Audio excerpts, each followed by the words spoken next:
It's been a while since I had a beach vacation. Bit of a shame because there are so many gorgeous places on Earth to visit. Bahamas, Maldives, Santorini, list goes on and on, but I'm locked down like a penitentiary. So I spent last weekend visiting the only beach I have access to. Land where Papa Nurgle can't bless me with his mucculent broth. Land where we've got a different kind of fever to worry about. Creative Assembly called me up in the Batcave and they asked me if I wanted to do a sponsored video for a game or DLC I felt passionate about. And I'm very passionate about vampire ladies and the svelte, sensual forms of bloaty bombers. So I said, alright, let's make some money. Talk about one of the hypest content drops in Total War history. A DLC 99% of us never gave a snowball's chance in hell. And a trailer that set the bar for cinematics in the strategy game genre overall. So let me be the first to re-welcome you to the Curse of the Vampire Coast. It's been a while. Their bedside manner and hospitality is a bit rough around the edges. Not exactly talking 5-star accommodations here. They know how to put on quite a fireworks display.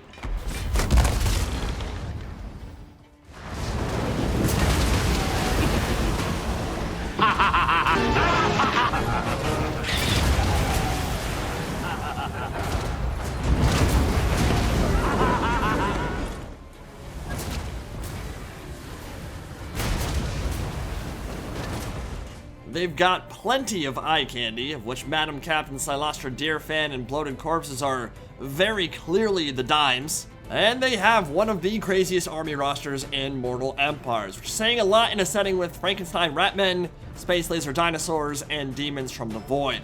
Graduated from the Michael Bay School of Hard Knocks, because for all their problems, there's not a one that can't be solved with big, beautiful explosions, and that is exactly how they make their money.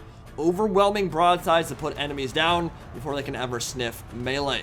But they have options for when things get up close and personal too. The gaping maws of the Morngul Haunters, supernatural hunger that can never be sated, and a whole bunch of crabs. So I figured one of the best ways to get back in the swing of things with the coast was to play a full campaign with them. I have tons of Vortex experience, but I've never played Mortal Empires with any of their legendary lords, because last time I did a Vampire Coast playthrough, I could have started a family, grown old, and died before the turn timer cycled through. Thankfully that was fixed many moons ago, making Mortal Empires the go-to experience for Warhammer 2, and that meant it was time to press gang a bunch of zombos and sail the ocean blue in search of Aminar, with a couple simple objectives. Drink lots of grog, pillage lots of booty, kill the beast, resurrect the beast, rule the waves. But first, I had to choose who to actually play, which, to be honest, wasn't all that challenging for me.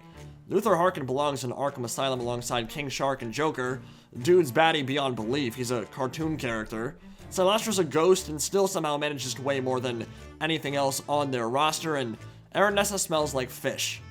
No, the real pirate, the only one worthy of a new playthrough, at least for this video, is Count freaking Noctilus. Nicholas von Karstein, Admiral of the Dreadfleet, the quintessential high seas reaver. A pirate so badass, his ship is an actual floating Sylvanian castle, the Bloody Reaver. This guy almost ended the planet and would have gotten away with it too, if it wasn't for that pesky Jago Roth. And the best thing about a Vampire Coast campaign is that you can go pretty much anywhere and do pretty much anything. It really makes you feel like a Vampire Coast. You can play pirate pretty much anywhere you want. And Count Noctilus takes that even further than the other Coast Lords because he has probably the sickest start position in the entire game. The world's your oyster, because you start smack dab in the middle of it, at the heart of the great ocean, in this yawning maelstrom of magic called the Galleon's Graveyard. You can go north to Ulthuan, east towards Bretonnia and Sartosa, southwest to unseat Luther Harkin, or into the deserts of the Tomb Kings, and none of them are bad plays. You can really do whatever you feel like. For my play session, I decided to take out the Elves of Val's Anvil early, then headed straight for Australia and the right port cities of Magritta and Tabaro. They're an easy target and they are rich. You can use their money a lot better than they can. Noctilus is one of the most overpowered lords in Warhammer 2, straight up. Dude has everything. Great stat line, insane buffs, some mixed lore of magic with Wind of Death, Pit of Shades, Invocation of Nehek, and zombie summons, which might be one of the best spell selections in the game, and a great starting army as well. Death Guard get blown over by a stiff fart, but they'll also mulch anything that gets in their way. The Necrofax Colossus is super freaking good, with that quad-barreled rotary cannon for an arm, and Gunnery Wights love sharing their crabs with the world.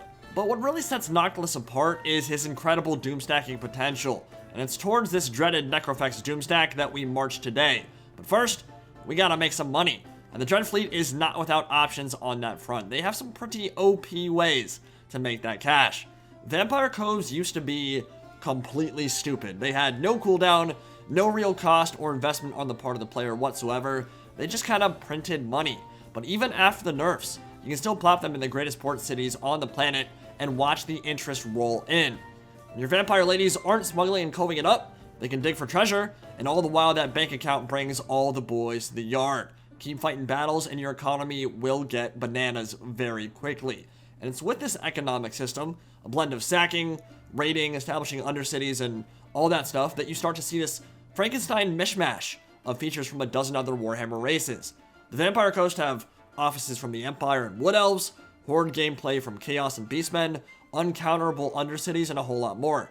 Yet somehow it all works. It innovates and iterates just enough to keep things fresh and exciting, and makes them feel unlike any other race. And it coalesces into this incredibly entertaining experience that feels much less restrictive than most other campaigns in the game. A true sandbox. A narrative with no railroading whatsoever, which is what makes this race so appealing and so much fun to play. Well, that and blowing entire armies to Kingdom Come with Necrofex Gundams and Queen Mama Bess. Amazing power, but can you withstand the heat rod? But back to the matter at hand.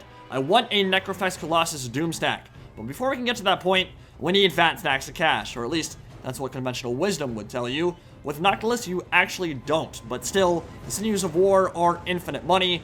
Money is how we build business, and business is booming. Some more high seas piracy is needed as we run down the Empire exotic goods fleets and Bretonnian merchants. A couple broadsides should sink them good, and then we can kill the stragglers out on the open island. Couple of huge factors here.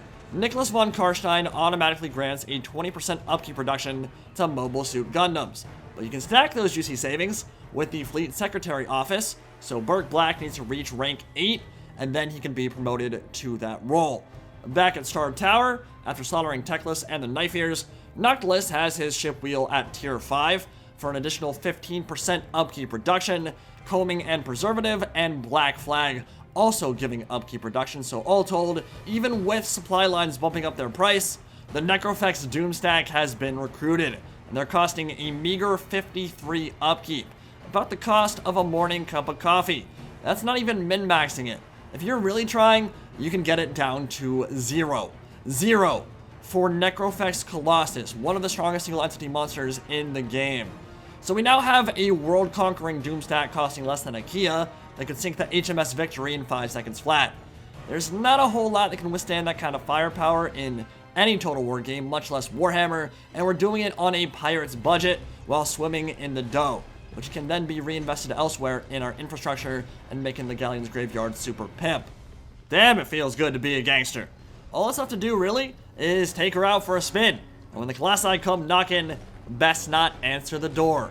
Children of the old ones gonna learn the hard way real soon, looking like Omaha Beach out there in just a few seconds. And this is where the snowball well and truly begins, with ungodly firepower raining down on the lizard hordes.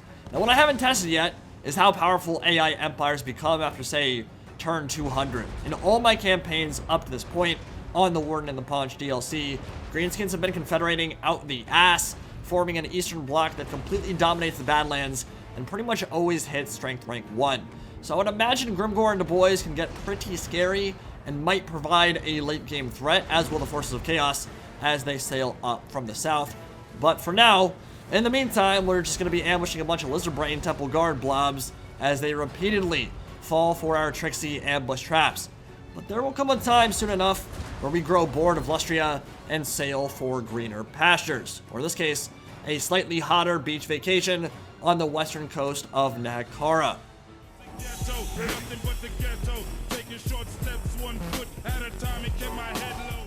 Style on your opponents to assert dominance, and from there it should be smooth sailing. So do me a favor, if you've been thinking about buying the Vampire Coast DLC and this video is finally going to make you pull that trigger, hit that affiliate link in the pinned comment and description below. Make me look good and help support the channel. And I want to give a big shout out and thank you to Creative Assembly for sponsoring this video and supporting the Milk and Cookies brand in these trying times. really means a lot. This is actually the first sponsored video I've ever done with CA. I don't think they've ever paid me for any content in the past. So happy to do it. Would love to do it again. Hope you guys enjoyed, and I will see you all in the next video. Any Pride, signing out for now. Have a good one, guys.